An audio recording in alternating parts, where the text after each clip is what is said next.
శ్రీను చేసే ఈ మంచిని జగన్ అన్నిటికీ మనవడు. మనం అధికారంలోకి వచ్చిన తర్వాత శ్రీనును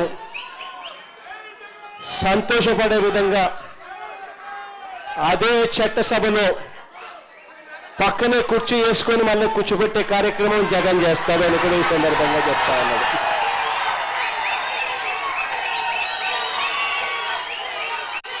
చాలామంది నాయకులు వచ్చిన ఈ సందర్భంగా, చాలామంది కార్యకర్తలు వచ్చిన ఈ సందర్భంలో బహుశా అందరినీ కూడా కలవలేకపోవచ్చేమో. ఎందుకంటే ఇన్ని వేల మంది వచ్చారు కాబట్టి అందరినీ కూడా కలవలేకపోయే పరిస్థితి ఉంటుంది.